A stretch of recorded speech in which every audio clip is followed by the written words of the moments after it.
अस्सलाम वालेकुम नाज़रीन। प्रोग्राम बिहाइंड द न्यूज़ में मां यहाँ वांजो मेज़बान नईम सुंगरो। प्रोग्राम में अॼु ॻाल्हि ॿोल कंदासीं मुल्क में हलंदड़ जेको सियासी माहौल आहे उहो गरम थींदो पियो वञे। ख़ासि तौर ते आज़ादु कश्मीर में जेके चूंडूं थियूं आहिनि, चूंडुनि जो पहिरियों मरहलो थियो आहे, उन खां पोइ जेका सूरत हाल आहे उहा पीपल्स पार्टी तरफ़ां सख़्तु बयान ॾिना पिया वञनि। बिलावल भुट्टो ज़रदारी मुसलसल सख़्तु बयान ॾिना। उनजे जवाब में मुस्लिम नून बि तनक़ीद कई पीपी क़यादत ते। अॼु पीपी चेयरमैन बिलावल भुट्टो ज़रदारी जेको आहे ॻाल्हि ॿोल कई आहे, एड्रेस कयो आहे, ख़िताब कयो आहे। उन में हुन आज़ादु कश्मीर में आज़ादु ऐं शफ़ाफ़ चूंडुनि लाइ PTI खे इतिहाद जी आछ कई आहे ऐं उन्हनि खे इहा ॻाल्हि कई आहे त तव्हां जेको आहे बाइकाट ख़तमु करे पीपल्स पार्टी सां इतिहाद क़ाइमु कयो ऐं उन सां फ़ैसिलो जेको आहे बुलेट न पर बैलेट सां थियणु घुरिजे। बिलावल भुट्टो ज़रदारी जो चवणो। उन खां सवाइ बि मुख़्तलिफ़ ॻाल्हियूं कयूं आहिनि बिलावल भुट्टो ज़रदारी। पर अॼु हिकु अहम जेका ॿी जे पॉइंट ते असां ॻाल्हाईंदासीं उहो आहे वफ़ाक़ी घरू वज़ीर मोहसिन नक़वी जो ख़िताबु आहे। उन जेको आहे वफ़ाक़ जेको घरू वज़ीर आहे असांजो मोहसिन नक़वी साहिबु, अहम हिकिड़ी शख़्सियत आहे हुकूमत जी ऐं तमामु हिकिड़ी पावरफुल आहे। उन मुल्की निज़ाम खे नाकाम करार ॾिनो आहे ऐं मसइलनि जे हल लाइ 9 सूबनि ऐं इंतिज़ामी यूनिटनि जो मुतालबो कयो आहे। हिकु दफ़ो ॿीहर वरी जेको मुल्की सतह ते या जेको आहे त मरकज़ी सतह ते 9 सूबनि ऐं 9 यूनिटनि जी ॻाल्हि कई आहे। पर हिन दफ़े जेको सिटिंग असांजो होम मिनिस्टर आहे मोहसिन नक़वी साहिबु, उन इहा ॻाल्हि कई आहे।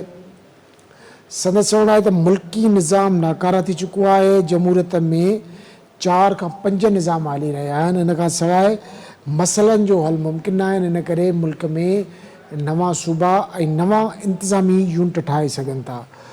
लैपटॉप सां नौजवाननि खे ख़ुशि नथो करे सघिजे। हर सूबो वसीला हासिलु करण लाइ आबादीअ में इज़ाफ़ो कंदो आहे। मुख़्तलिफ़ इहे ॻाल्हियूं कयूं आहिनि। हिन सॼी सूरत हाल ते पाण ॻाल्हाईंदासीं त हिकु तरफ़ पीपल्स पार्टी जेका आहे आज़ादु कश्मीर में चूंडुनि जे पहिरें मरहले जे नतीजनि खां ख़ुशि नज़र न पई अचे।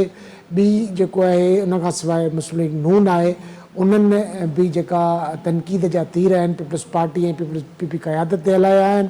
उन खां पोइ अॼु हीअ जेका नई डेवलपमेंट आहे या इहो नयो जेको हिकिड़ो नई ॻाल्हि आहे, वफ़ाक़ी घरू वज़ीर जेको पाण हिन निज़ाम जो हिसो आहे, उन इहा ॻाल्हि कई आहे त मुल्की निज़ाम मुकमल तौर ते नाकाम थी वियो आहे। हिन सॼी सूरत हाल ते पाण ॻाल्हाईंदासीं। हिन ते जवाबु वठण जी कोशिशि कंदासीं त छा हिन मुल्क खे वरी जेको आहे त हिकिड़े नए निज़ाम तहत हलाइण जी जेका का माहौल जुड़ी रहियो आहे या इहे हिकिड़ियूं ॻाल्हियूं आहिनि या जेको हे असांजो मीडिया ते जेको कुझु नज़र अचे पियो पीपल्स पार्टी ऐं मुस्लिम नून जी नूरा कुश्ती हुजे या ॿी सियासी बयानबाज़ी हुजे, उन जे बैग ते कुझु ॿियो अहिड़ो थी रहियो आहे जितां ध्यानु हटाइण जी कोशिशि थी रही आहे, जंहिंजे करे इहे शयूं जेके आहिनि सरफेस ते अहिड़े क़िस्म जूं शयूं हलनि पियूं। त हिन सॼी सूरत हाल ते पाण ॻाल्हाईंदासीं। हिन वक़्तु असांखे वीडियो लिंक ते जॉइन कयो आहे रज़ाक खट्टी साहिबु, पाण सीनियर सहाफ़ी ऐं तजिज़िया निगार आहिनि। उन्हनि खां मौजूदा जेका सियासी गर्मी पद आहे उन बारे में पुछंदासीं। पीपी चेयरमैन बिलावल भुट्टो ज़रदारी जा बयान हुजनि या वरी उन्हनि ॿिन्ही विच में जेको नून लीग ऐं पीपल्स पार्टी विच में पैक्ट थियो आहे त हिक ॿिए ख़िलाफ़ु बयानबाज़ी न थींदी। पर साॻी जाइ ते वरी अॼु PP chairman Bilawal Bhutto Zardari PTI खे इतिहाद जी आछ कई आहे। त इन ते ॻाल्हाईंदासीं रज़ाक खट्टी साहिब सां। रज़ाक साहिबु तव्हांखे वेलकम कयूं था प्रोग्राम में। रज़ाक, कीअं था ॾिसो हे जेको आज़ादु कश्मीर इलेक्शन जेको पहिरियों मरहलो थियो आहे उन में मुस्लिम नून जेका अक्सरियत माणी आहे, उन खां पोइ जेका तनक़ीद जा तीर वसाइण शुरू कया आहिनि पीपल्स पार्टी मुस्लिम नून ते ऐं नून लीग वरी पीपल्स पार्टी ते, त छा इहो हिकिड़ो जेको आहे त बाय डिज़ाइन आहे या वाक़ई पीपल्स पार्टीअ खे कावड़ लॻी आहे, छाकाणि त पीपल्स पार्टी अज़्यूम करे वेठी त आज़ादु कश्मीर वारो केक बि उन्हनि जे हिसे में ईंदो, या जेको आहे त इन जे परदे पोयां के ॿिया मामला आहिनि या ॿियूं शयूं आहिनि जेके थियनि थियूं जिन तां ध्यानु हटाइण लाइ अहिड़े क़िस्म जी बयानबाज़ी थी रही आहे? मुझे ख्याल है त ही जेका सूरत हाल ठही आहे उनमें बिलावल भुट्टो ज़रदारी साहब जेको मौक़िफ़ अख़्तियार कयो आहे उहो घणो सख़्तु आहे। उनजो सख़्तु हुजण जो पाण ईअं चई सघूं था त ॻाल्हियूं तुंहिंजो ठीकु आहिनि। हिन हवाले सां त कश्मीर में जेको कुझु थिए थो रिपोर्ट नथो थिए। कश्मीर जे अंदरि जेका सूरत हाल आहे, गुज़िरियल साल इहा ई साॻी हुकूमत हुई जंहिं जॉइंट अवामी एक्शन कमेटी बि हुन सां ॻाल्हायो बि हुयो, पर हाणे सूरत हाल घणी मुख़्तलिफ़ थी वई आहे। ऐं इहा जेका प्रैक्टिस आहे उहो बुनियादी तौर ते पाण ॾिसूं था त तहरीक इंसाफ़ खां शुरू थी ऐं जंहिं बि पॉलिटिकल धुर पंहिंजी सियासी नज़रिए जी ॻाल्हि कई आहे त उनखे मुख़्तलिफ़ इल्ज़ामनि तहत असां ॾिसूं था त दीवार सां लॻायो वियो आहे। ठीकु आहे, 9 मई जो वाक़ियो हो PTI ते, पर उनखां पोइ जेका सूरत हाल थी PTI तां उनजो पंहिंजो निशान खसियो वियो, पार्टी जी हैसियत ख़तमु कई वई। 2024 वारी जेका फरवरी वारी इलेक्शन हुई, 8 फरवरी वारी, उहा ख़ुदि सवालिया निशान बणियल आहे। हुते सॼी दुनिया चवे थी, पाकिस्तान जूं सियासी क़ुवतूं चवनि थियूं, मौजूदा जेके हुकूमत जे अंदरि क़ुवतूं आहिनि उनखे बि इहो अंदाज़ो आहे। निजी कचहरियुनि में उहे जो इज़हार कनि था। MQM खे 4 सीटूं कराची में कोन हुयूं, 24 करे ॾिनऊं। सो बुनियादी तौर ते इहो सॼो जेको प्लान हुयो उहो हिकिड़े वॾे पर्सपेक्टिव में हुयो, हिकिड़ी अहिड़ी हुकूमत ठाहिजे जेका मुकमल तौर ते जेके हुकूमत ठाहिनि था उन्हनि जे चंबे में हुजे। सो बिलावल भुट्टो साहब कॾहिं कॾहिं उनजे अंदरि हिकिड़ो सियासत वारो लीडरशिप वारो मामिलो आहे उहो जागी पवे थो, नज़रिए जी ॻाल्हि करे थो। उनजे नतीजे में असां ॾिसूं था त पोइ मूव करे थो जंहिं हिसाब सां त ओचितो ओचितो वरी ख़ुदि पीपुल्स पार्टी अंदरां संदसि ई वालिद जेको आहे उहो हिकिड़ो इंटरव्यू ॾेई हिन सॼे मामले खे डिफ्यूज़ करे थो छॾे। हिन वक़्तु बि जेका सूरत हाल ठही आहे ऐं बिलावल भुट्टो जंहिं हिसाब सां चैलेंज करे रहियो आहे, चैलेंज आउं इन सेंस में चवां थो त हिन वक़्तु जेके पावर डायनामिक्स आहिनि उन में इहा ॻाल्हि कंहिं बि सूरत में क़ाबिले क़बूल कोन्हे। पर इन में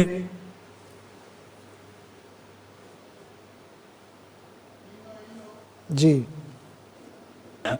उहो आहे मौहसिन नक़वी जेको वज़ीर दाख़िला आहे उनजो बयानु। इनखे तमामु घणी सही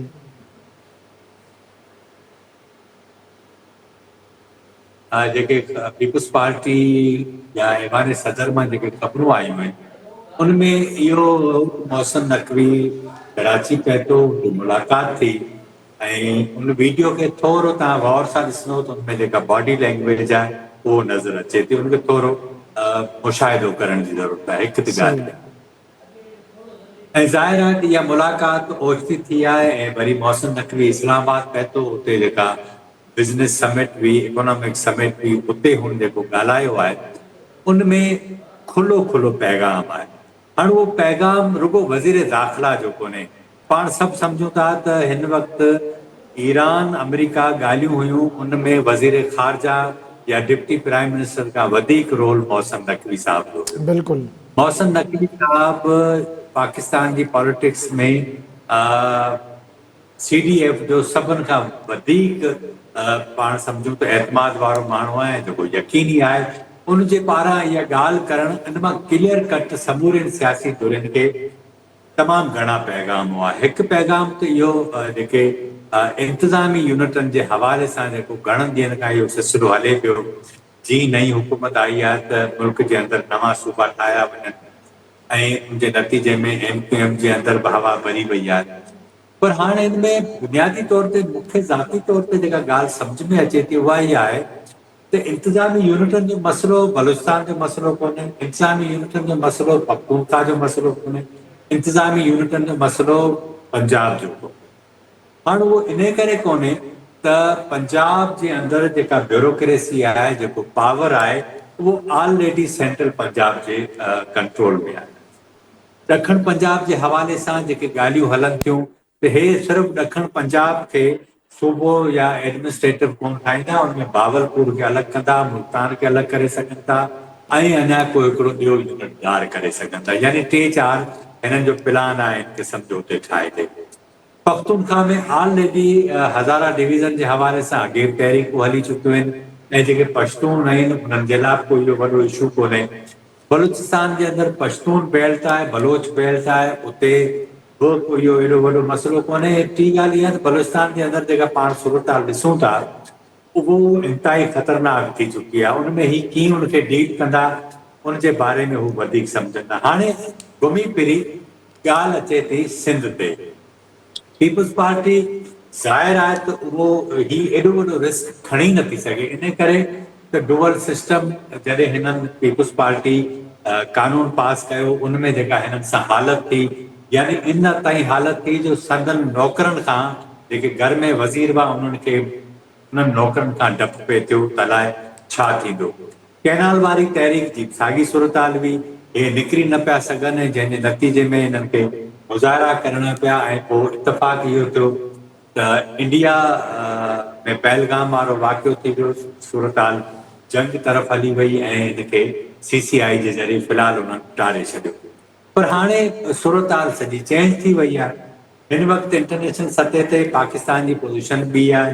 पाकिस्तान जा जेके पावर डायनामिक्स में ॾिसूं था उहे मुकमल तौर ते कंट्रोल में आहिनि। पार्लियामेंट जी सूरताल अव्हां जे साम्हूं आहे, अदलिया जी सूरताल तव्हांजे साम्हूं आहे। त अल्टीमेटली जेका सूरताल मूंखे नज़र अचे थी त ही सॼो इम्तिहान पीपल्स पार्टी जे लाइ, छाकाणि त पीपल्स पार्टी खे जेकॾहिं इहो चयो वञे थो त हू एडमिनिस्ट्रेटिव यूनिट्स जे लाइ को करारदाद पास कराए सिंध मां, जेको मूंखे मुमकिन नज़र नथो अचे।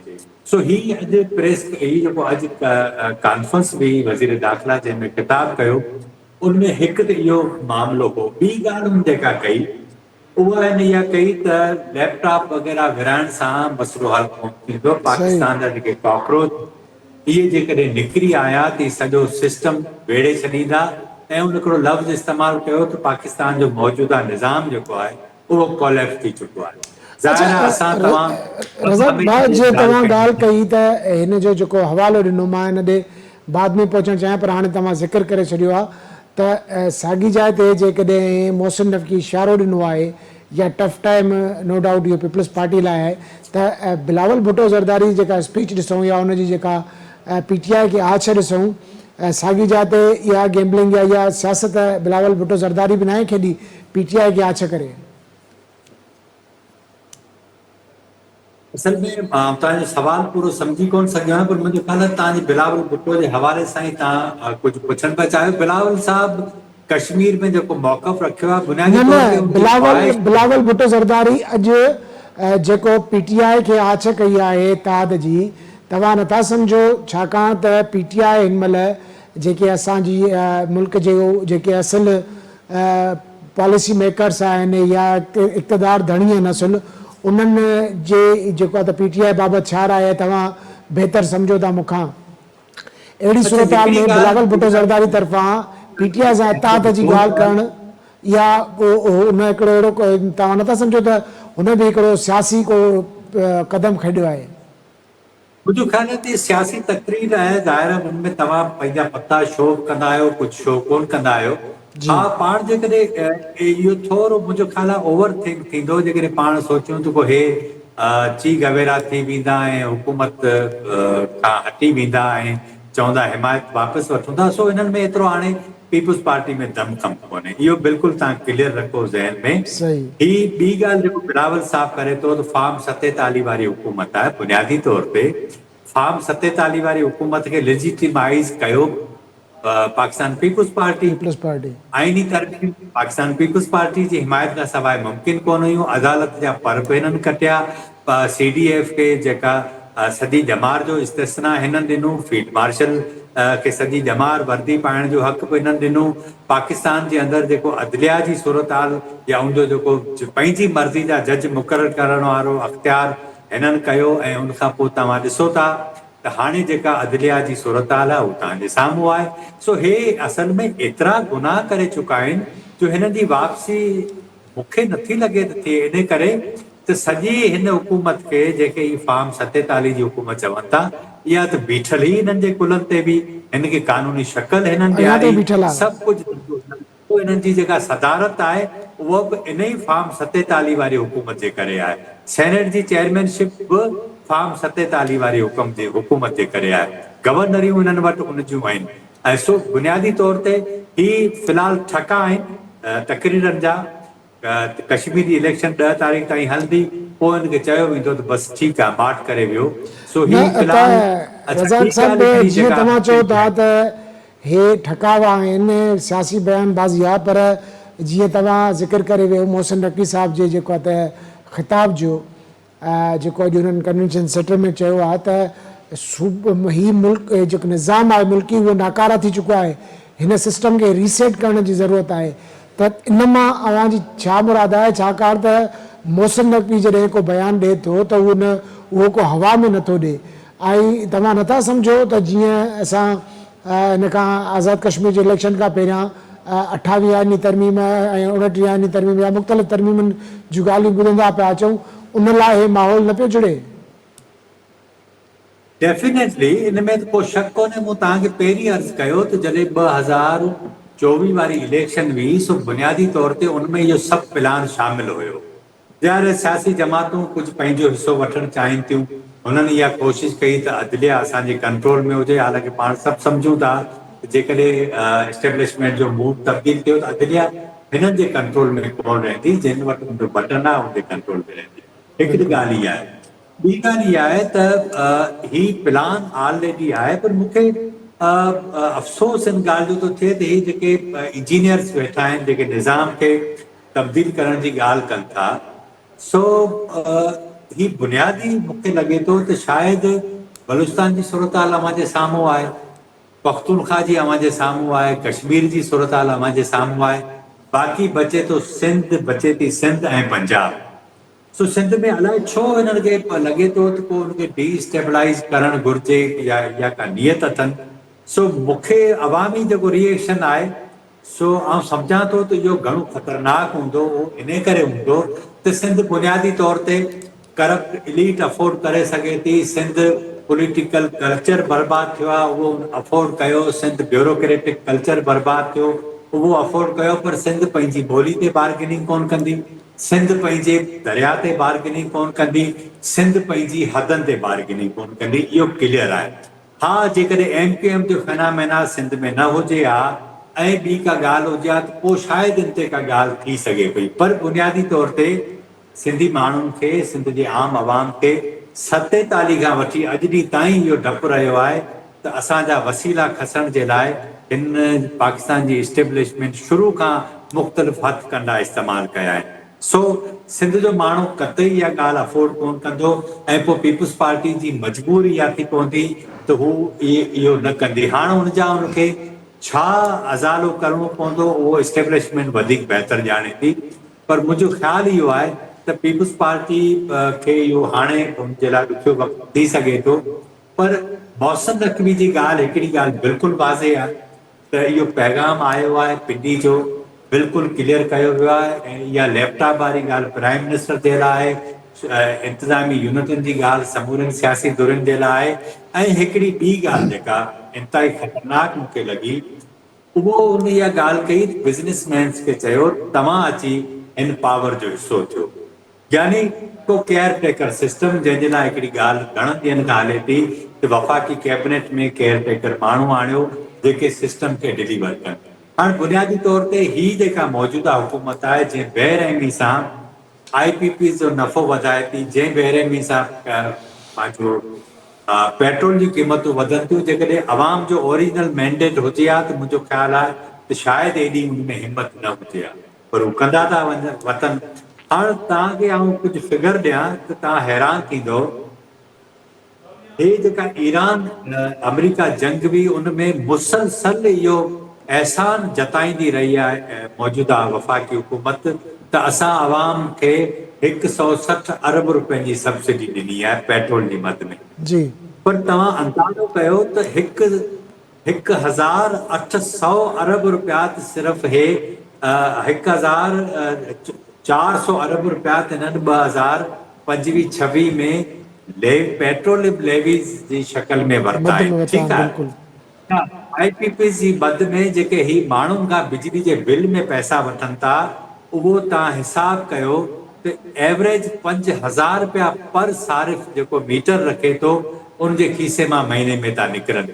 यानी बिल्कुलु बेशर्मी जी हिकिड़ी हद आहे त उहा हुकूमत जेका 1800 अरब रुपया रुगो पेट्रोल जी मद में लेवी में वठे थी, हज़ारें अरब रुपया इनमें IPP जे मद में, यानी उहा बिजली जेका असां इस्तेमाल न आहे कई उनजी मद में वठे थी, बिल्कुलु ऐं तानू इहो ॾिए थी त असां 160 अरब रुपया सब्सिडी जी मद में ॾिना आहिनि। जेकॾहिं अवामी हुकूमत हुजे हा त कतई इहा ॻाल्हि न न थिए हा, त पर छाकाणि रज़ाक त साहब अवामी हुकूमत त में न आहे, इहा त ॾिसो असांखे बि ख़बर आहे, तव्हांखे बि ख़बर आहे त हाणे जेको फ़ैसिलो आहे अवाम जे वोट ते न पियो थिए, इहा हिकिड़ी बदकिस्मती आहे। पर हिते सुवाल उहो ई आहे जीअं तव्हां चयो त असां बलोचिस्तान जी सूरत हाल ॾिसूं था, असां KP जी सूरत हाल ॾिसूं था, ऐं पंजाब में बि के हालतूं मुस्लिम लीग नून लाइ बहितर न आहिनि। अहिड़ी सूरत हाल में सिंध हिकिड़ो अहिड़ो वाहिद सूबो आहे जेको जिते अनरेस्ट न आहे, जिते हिकिड़ो बहितर हिकिड़ो माहौल हले पियो।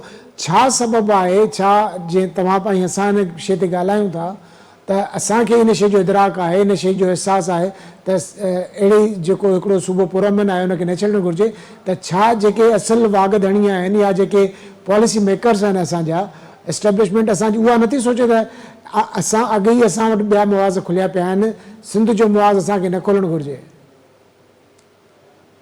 पाकिस्तान में राउंड अबाउट 38-40 साल डायरेक्ट पाकिस्तान में फौज जी हुक्मरानी रही आहे एग्ज़ैक्टली ऐं बाक़ी डायरेक्ट रही आहे, ठीकु आहे। हाणे हर दफ़े का नई दाई अचे थी, पंहिंजे हिसाब सां पंहिंजो कमु शुरू करे थी ऐं सम्झनि था त असां हिन निज़ाम खे बहितर करे वेंदासीं। पर मुंहिंजो ख़्यालु इहो आहे त इहो मौक़ो असल में सियासी जमातूं पेश कनि थियूं। पर हिन दफ़े मूंखे जेका ॻाल्हि लॻे थी उहा इहा आहे त सियासी जमातनि पंहिंजो स्पेस विथड्रॉ कयो आहे ऐं ही क़यादत जेका मुकमल तौर ते उमिरि जे आख़िरी हिसे में आहे, हू हाणे कंफर्टेबल ज़ोन में आहिनि, उन मां ॿाहिरि निकिरणु नथा चाहिनि। हू सम्झनि था त जेतिरो वक़्तु बाक़ी हयाती आहे पावर में रहिजे, पोइ जेको हूंदो उनखे ॿिया हूंदा उहे ॾिसंदा। पर सची ॻाल्हि इहा आहे त पाकिस्तान जो जेको पावर स्ट्रक्चर आहे मुकमल तौर ते ख़तम थी चुको आहे। उनजी अवाम जे अंदरि बिल्कुलु का बि औकात कोन्हे, का बि हैसियत कोन्हे रही।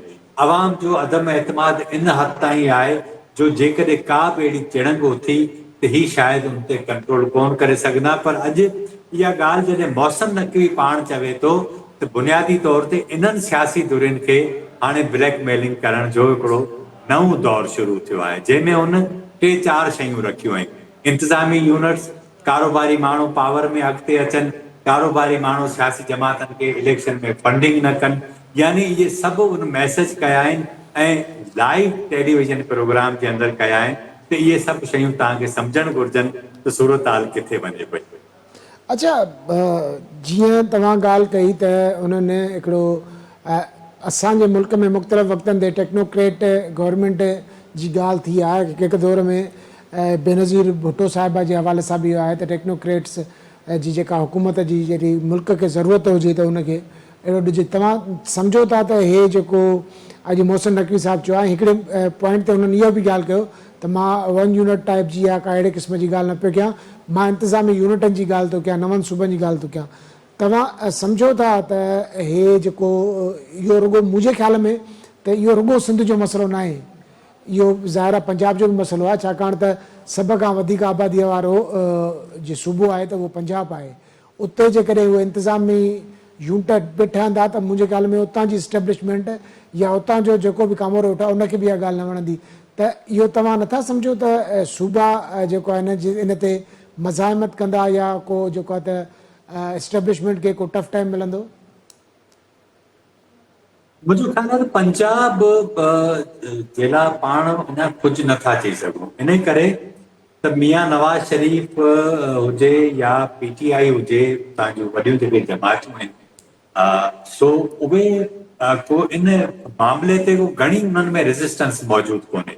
पर ज़ाहिर आहे नून लीग कतई कोन चाहींदी, छाकाणि त पंजाब बुनियादी तौर ते 63% जेको आहे सो पाकिस्तान जी आबादी आहे, पाकिस्तान जी सभिनि खां वधीक ताक़तवर सूबो आहे। उन वटि सभिनि खां वधीक वॾो मिडिल क्लास आहे, उन वटि वॾा शहर आहिनि, वॾी इंडस्ट्री आहे। सो इहो पावर नून लीग कोन चाहींदी। उनजे करे जेके सूबनि जा घणा हामी आहिनि उन्हनि जी राय बि इहा आहे त असल में ही सूबनि जी ॻाल्हि करे पंजाब खे विराइण जी ॻाल्हि करे सूबा ठाहिण ई नथा चाहिनि। हाणे ॾिसणो इहो पवंदो त जेकॾहिं इन ते ॻाल्हि थींदी, जीअं मौसम नक़वी चयो त पार्लियामेंट में इन ते बहस थियणु घुरिजे। हाणे पार्लियामेंट में इन ते बहस केरु कंदो?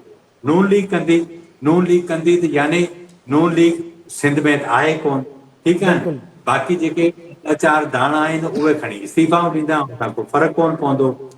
हाणे नून लीग, मूं जी तव्हांखे पहिरीं अर्ज़ु कयो त पख्तूनख्वा में सूबनि खे जेकॾहिं पख्तूनख्वा खे विराइनि था त उते सूबनि जे लाइ विराइण उन्हनि लाइ इशू न आहे। इन करे त हज़ारा जी तहरीक ऑलरेडी उते एग्ज़िस्ट करे थी। एबटाबाद डिवीजन ऑलरेडी उन्हनि जो हिसो रहियो ई कोन्हे पख्तूनख्वा जो। सो सही हे जेके शयूं आहिनि, बलूचिस्तान वारी मूं तव्हां सां ॻाल्हि कई, हिते अल्टीमेटली जेको पंजाब जो मामिलो अचे थो, जेकॾहिं मौजूदा एस्टेब्लिशमेंट पंजाब जी सियासी कुवत खे राज़ी बि करे थी वठे, यानी इहा आउं फ़िलहाल मफ़रूज़े जी बुनियादनि ते ॻाल्हि कयां थो। सही पर सिंध असल में सिंध जी रेड लाइन आहे, बिल्कुलु रेड लाइन आहे। मुंहिंजो न आहे ख़्यालु त को सिंध जो आम माण्हू हिन ॻाल्हि खे क़बूल अच्छा, करे। आम माण्हू सिंध त वटि रज़ाक साहब क़बूल बिल्कुलु न कंदो। पाणी सिंध इन ते जेको असांजो माण्हू आहे उहो इलाही संजीदा आहे। पर हिते सुवाल मुंहिंजो तव्हां खां इहो आहे, जे तव्हां शुरू में ई ॻाल्हि कयो त असुलु इम्तिहान पीपल्स पार्टी जो आहे, छाकाणि त पीपल्स पार्टी सदाईं अरिड़हीं तरमीम जो जेको आहे त पंहिंजो हिकिड़ो वॾो कारनामो जेको आहे त ॻणाए करे सूबाई ख़ुदमुख़्तियारी जी ॻाल्हि कंदी आहे। ऐं सिंध जे मामलनि ते ठीकु आहे, किनालनि ख़िलाफ़ु तहरीक हली, पर हुन बावजूदि हिननि बि जेको आहे त जॾहिं ॾिठो त हाणे कुझु बि नथो थिए त हिननि बि एंटी केनाल तहरीक हिकिड़ी शुरू कई। पर असुलु मुंहिंजो सुवालु तव्हां खां इहो आहे त छा पीपल्स पार्टी इन जेको आहे इम्तिहान मां पास थी निकिरंदी? छा उनजी जेका कास्ट आहे अव्हां जी नज़र में छा हूंदी? जेकॾहिं नाकाम थींदी त मुंहिंजी नज़र में त पीपल्स पार्टी वटि को कुझु बि न बचंदो, छाकाणि त उन्हनि जो नारो, उन्हनि जी जेका सॼी पॉलिटिक्स आहे उहा इन्हनि ई जेका नुक़्तनि ते आहे। पीपल्स पार्टी ॿियूं सियासी जमातुनि, उन्हनि जो जेको वॾो प्रॉब्लम आहे जंहिंजे करे पाकिस्तान जी इस्टेब्लिशमेंट खे इहो मौक़ो मिले थो, उन्हनि जी गवर्नेंस जो वॾो इशू आहे पाकिस्तान में। हाणे प्रॉब्लम इहो आहे त जेकॾहिं लोकल बॉडी सिस्टम खे ताक़तवर कनि हा, पंहिंजी कमाई जो ज़रियो न बणाईंदा, त शायदि अॼु इहो आवाज़ जंहिं हिसाब सां निकिरे थो, या जंहिं शिदत सां बयानु कयो वञे थो, या जी पैगाम रसानी कई वञे थी, ईअं न थिए आहे। पंजाब में मुस्लिम लीग नून लोकल बॉडीज़ इलेक्शन कराइण जे लाइ तयारु कोन्हे। सिंध में जेको लोकल बॉडी सिस्टम आहे उहो तव्हांजे साम्हूं आहे। जेकॾहिं बदीन में लोकल बॉडी सिस्टम ताक़तवर हुजे हा, उनजो म्यूनिसिपल कमेटी जे चेयरमैन में को एतिरी हैसियत एहलियत हुजे हा, उहो शहर जा के मामला संभाले हा, डिस्ट्रिक्ट काउंसिल जो चेयरमैन करे हा के कमु, या जेके ॿिया सूबनि जा शहर आहिनि सूबे जा, इहे जेकॾहिं पंहिंजो कमु कनि हा त ज़ाहिर शक्ल इन्हनि शहरनि जी ॿी हुजे हा, माण्हू उन्हनि वटि वञनि हा। माण्हू अल्टीमेटली किथे था वञनि? एमपीए वटि वञनि था। पर हाणे एमपीए जी बि हैसियत ख़तम थी चुकी आहे त बाबा सीएम वटि हलो, या जेके ॿियूं ताक़तवर हुकूमती धुरियूं आहिनि तव्हां हुन वटि हलो। त हे जेको पावर जो ढांचो आहे उनखे हिननि एॾो सेंट्रलाइज़, बेरहमी जी हद ताईं सेंट्रलाइज़ कयो आहे, जंहिंजे करे इहो फ़ाइदो हिननि खे थियो आहे। ऐं जेकॾहिं आउं तव्हांखे हिकिड़ी ॻाल्हि ॿुधायां त मुशरफ जो लोकल बॉडी सिस्टम खे ही सियासी जमातूं कोलैप्स न कनि हा, त मुंहिंजो ख़्यालु आहे त अॼु 17-18 सालनि खां पोइ पाकिस्तान जे अंदरि ही निज़ाम पंहिंजा नतीजा ॾियण शुरू करे हा, ऐं तमामु सुठो हुजे हा। पर हिननि पंहिंजी अजारादारी जे लाइ लोकल बॉडी सिस्टम जा फंड हड़प करण जे लाइ, मुकमल कंट्रोल करण जे लाइ जेका हिननि जी नियत हुई, अॼु उनजो नतीजो इहो निकितो आहे त हाणे हिननि जो सियासी वजूद ख़तरे जे अंदरि पइजी चुको आहे। ऐं उनजे नतीजे में हाणे तव्हां ॾिसजो त हिननि खे छा अफोर्ड करणो थो पए, शायदि हिन जो तसवर हे अञा ताईं करे बि नथा सघनि। न त इहो ई मुंहिंजो सुवालु हो त हिकिड़ो तजियो जेकॾहिं तव्हांजी राय वठिजे त पीपल्स पार्टी जेकॾहिं इन सूरत हाल मां निकिरे थी, छाकाणि त मुख़्तलिफ़ जेके तरमीमूं आयूं उन में बि शयूं जेके निकिरंदी वियूं, हाणे तव्हां सम्झो था त पीपल्स पार्टी इन पोज़ीशन में आहे त जेकॾहिं इंतिज़ामी यूनिटनि जी ॻाल्हि आई या नवनि सूबनि जी ॻाल्हि आई त पीपल्स पार्टी खे हिकिड़ी सुठी बेक बि आहे, छाकाणि त अवाम जे लाइ जीअं तव्हां बि चयो ऐं असां बि सम्झूं था त इहा रेड लाइन आहे। सिंध जो पाणी, सिंध जा जेको आहे त हदूं आहिनि, त तव्हां नथा सम्झो त पीपल्स पार्टी खे हाणे मज़ाहिमत करणी पवंदी। ऐं उनजो सबबु इहो आहे त उन वटि मुंहिंजी सूबाई असेंबली में आई थिंक 2/3 मेजॉरिटी आहे। बिल्कुलु ठीकु आहे। आहे, त उन में करारदाद जो सवाल ई पैदा नथो थिए। हाणे जेकॾहिं सिंध में इन क़िस्म जी सूरत हाल थिए थी ऐं पीपुल्स पार्टी ते जेका नून लीग जी लाइबिलिटी आहे या जेको बोझ आहे उन मां पोइ जान छॾाइण चाहे थी, त जेकॾहिं हिते उन इन क़िस्म जी धमकी ॾिनी त पोइ पीपुल्स पार्टी मज़ाहिमत करण जी पोज़ीशन में आहे ऐं इन मामले ते सिंध जा माण्हू उन सां गॾु बीहंदा। सो फ़िलहाल फौरी तौर ते इहो मोहसिन नक़वी जो जेको मैसेज आहे उहो सिंध जा माण्हू त क़बूल कोन कंदा। बाक़ी जेकॾहिं ॿिया सूबा उन्हनि खे विराइणा आहिनि त भले वञी विराइनि। बाक़ी गवर्नेंस जो सिस्टम हिननि खे बहितर करणो पवंदो, इन खां सवाइ हिननि वटि ॿियो रस्तो कोन्हे। सही, वॾी महिरबानी रज़ा खटी साहब। नाज़रीन, रज़ा खटी साहब जो मां ॻाल्हियूं ॿुधियूं, हुननि जो इहो ई चवणु हो त हे जेको मोहसिन नक़वी जो जेको ख़िताबु आहे इहो सियासी धुरियुनि ख़ासि तौर ते पीपल्स पार्टी खे जेको आहे पैगाम आहे, छाकाणि त बिलावल भुट्टे ज़रदारी जी जेको तक़रीरूं हुयूं या मुस्लिम लीग नून जा जेके बयान हुआ उन खां पोइ अहिड़ी सूरत हाल में मोहसिन नक़वी तरफ़ां अहिड़े क़िस्म जा बयान, नवनि इंतिज़ामी यूनिटनि जूं ॻाल्हियूं या वरी जेको कारोबारी लॾो आहे उनखे पावर में अचण जूं ॻाल्हियूं, इहे बहरहाल सियासी पार्टियुनि खे सोचणो पवंदो ऐं गॾु थी वेहणो पवंदो। छाकाणि त बदक़िस्मती सां हिन मुल्क में हमेशह सियासी पार्टियूं ऐं सियासतदान हिक ॿिए जे ख़िलाफ़ु इस्तेमालु थींदा आया आहिनि ऐं जेकॾहिं इहा रविश हिन जी बरक़रार रहंदी त उहे अॻिते बि ईअं थींदा रहंदा। सो अॼु प्रोग्राम लाइ एतिरो ई। ईंदड़ प्रोग्राम ताईं ॾींदा इजाज़त। अल्लाह भाई।